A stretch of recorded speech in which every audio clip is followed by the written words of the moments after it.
Paz do Senhor a todos, excelente semana, que Deus possa abençoar grandemente você e a sua família. Seja bem-vindo ao canal Missão.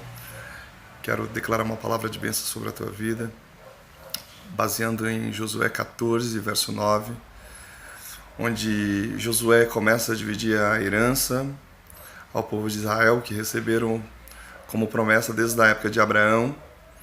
O Senhor prometera que a descendência dele estaria no Egito, mais 430 anos estariam de volta e herdaria a terra.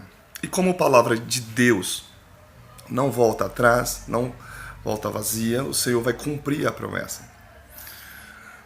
E quando Josué está no Monte Hebron, Caleb, que é da tribo de Judá, vai chegar até Josué e vai dizer para ele: me dá este lugar, este monte, porque o Senhor me prometeu. Tu és testemunha de que viemos aqui e voltamos a dar testemunho a Moisés e toda a congregação, e os outros fizeram derreter o coração do povo. E em mim ficou um espírito de que poderíamos conquistar a terra. E tu és a testemunha.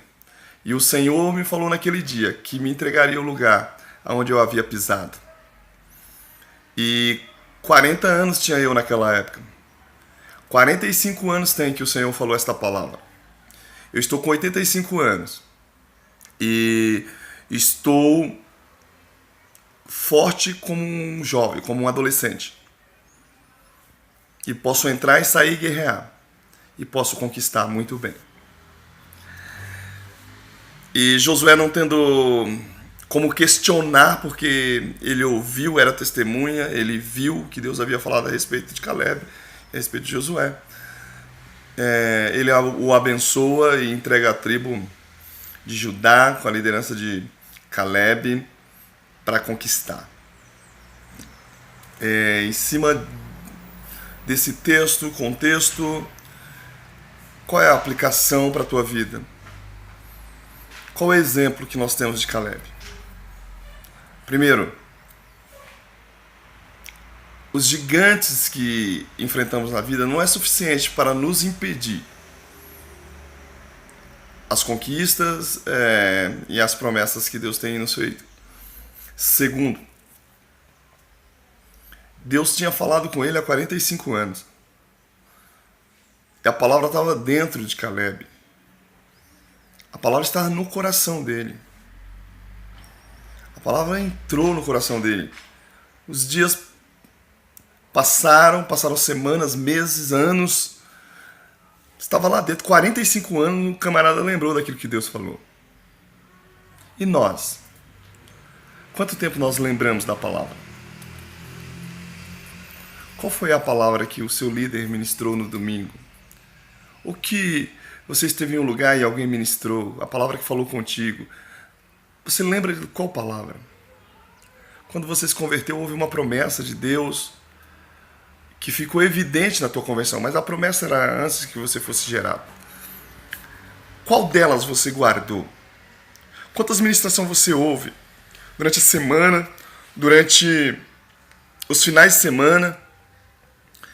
Como é para você ouvir a palavra de Deus e daqui a um ano você lembrar da palavra que Deus prometera, mesmo se ele não tiver cumprido até aquele momento?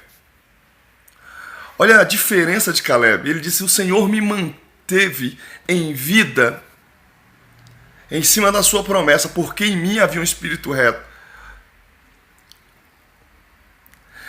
Terceiro, ele está vivo porque ele não deixou morrer a palavra, a promessa de Deus na sua vida. Está com 85 anos e está na força. E ele estando nesta força, ele vai dizer que Deus havia prometido, que agora ele chegou no lugar estabelecido por Deus, pela palavra de Deus, e chegou o momento de conquista e o momento da colheita. Qual é a diferença? A diferença é que muitas vezes nós não guardamos a palavra. Deus fala hoje, daqui 2 semanas esquecemos a palavra. Quando a palavra é guardada no nosso coração, ela gera. E ela gerando dentro de nós, ninguém pode roubar, ninguém pode tirar. Quando ela cai na terra fértil, ela vai nascer, ela vai crescer, ela vai produzir frutos, e bons frutos. Mas parece que a palavra tem caído na beira de caminhos, em pedregulhos. Parece que ela é sufocada. Porque recebemos palavra e quando perguntamos para alguém qual foi a palavra que foi ministrada no domingo, a pessoa já não lembra mais. Deus pode manifestar de forma poderosa nos cultos. Deus pode manifestar de forma poderosa em vigílias. Deus pode manifestar de forma poderosa em congressos. Nós recebemos naquele momento, falamos 3 dias no máximo, nós esquecemos. Olha o exemplo de Caleb, 45 anos, ele lembrava da palavra que Deus havia falado. A palavra estava dentro dele, estava gerando dentro dele. Estava gerando e ela vai dar luz no Monte Hebron. A colheita vem no Monte Hebron. Quando eu cumpro os meus deveres, eu ativo os meus direitos. O grande exemplo de Caleb já vem na sua descendência. Abraão recebe uma promessa de Deus com 75 anos, que ele seria pai de multidões. Ele recebe, só que ele não gera filho, a sua esposa não gera filhos. E ele vai andando segundo o mandado de Deus, segundo a ordenança de Deus. Passa-se 25 anos. E a Bíblia diz que Deus vai cumprir a promessa na vida de Abraão. 25 anos depois Deus volta para cumprir porque ele acreditou na palavra. Quando Deus prometeu, a Bíblia diz que foi imputado como... imputado ali como um ato de fé de Abraão, porque ele acreditou. Aí, provavelmente 18, 19 anos depois, Deus vai pedir seu filho em sacrifício, em holocausto. Abraão anda 3 dias, sobe no Monte Moriá. E lá no Monte Moriá, ele vai oferecer o filho. E Deus precisa bradar dos céus para ele não fazer o sacrifício do seu filho. E talvez hoje nós poderíamos questionar ou contar ou falar desta palavra de forma tão simples, mas não é tão simples um pai matar o filho que ama.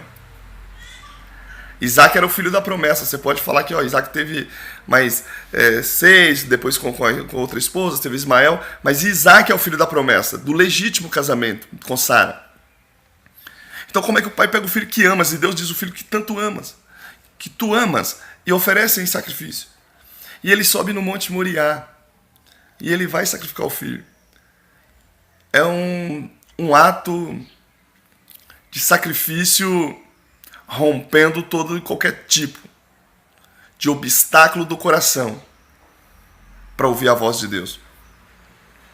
Mas aí você vai entender isso como? Você vai no livro dos Hebreus, o autor dos Hebreus vai dizer que ele acreditava tanto na palavra de Deus, que havia feito uma promessa para ele, que de Isaac seria a descendência, ou que eu era o filho da promessa, que de Isaac sairia uma grande nação.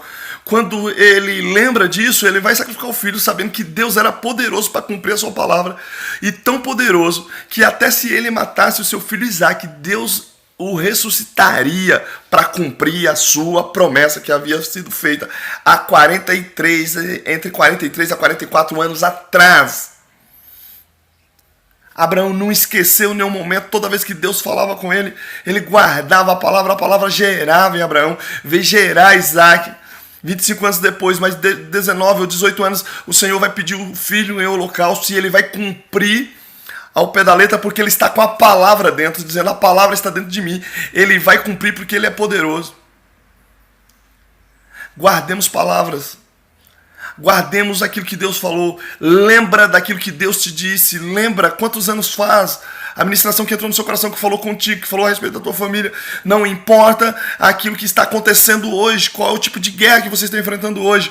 Importa que Deus fez uma promessa lá atrás a teu respeito, a respeito da restauração da tua casa, da tua família, a respeito da restauração do casamento, a respeito de cura, a respeito de te usar, a respeito de te levantar.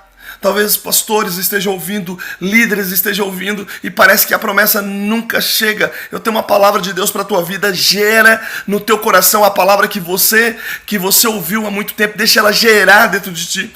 Deixa ela gerar desde as primeiras ministrações, quando Deus fez a promessa do teu ministério, quando Deus fez a promessa sobre a tua família, quando Deus fez a promessa de que você geraria vidas, quando Deus fez a promessa que te usaria de forma tremenda. Você, ministro de louvor, que acha que chegou o momento de parar porque as coisas não estavam funcionando do jeito que você imaginou, a palavra precisa estar dentro de você.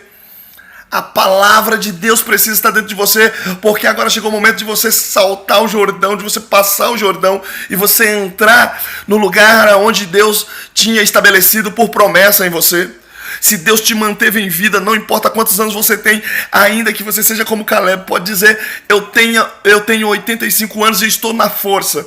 Deus vai rejuvenescer, trazer força, trazer vigor para você ver com bons olhos tudo aquilo que Deus havia prometido se cumprindo na sua vida, se cumprindo na tua família, se cumprindo no teu ministério, se cumprindo na tua casa, se cumprindo em volta, nos lugares onde você trabalha, se cumprindo no bairro onde você mora, se cumprindo no estado que você mora, se cumprindo no Brasil inteiro. Deus te usando na nação para ser uma ferramenta de Deus. Ei, chegou o tempo. Um tempo de colheita.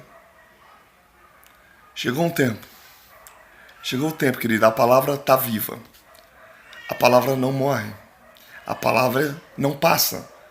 Jesus disse: tudo pode passar, até céus e terra. Tudo passa. Mas a palavra do Senhor era para sempre. Ela é para sempre. Não duvide da palavra, não duvide da promessa que você recebeu, porque se passaram os anos. Porque passou 1, 2, 3 anos, 10 anos, 15 anos. Você envelheceu. Nada disso vai tirar o poder da palavra de Deus de cumprir na tua vida. Não morra em deserto. Não morra em deserto, você apenas passando por ele. A terra estava logo à frente.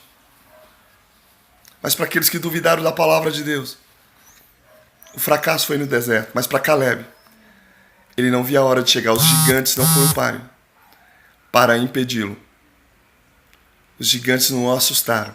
Ele sabia quem era o seu Deus. Você sabe quem é o seu Deus. Declaro em nome de Jesus. Lembre da promessa. Lembre da palavra.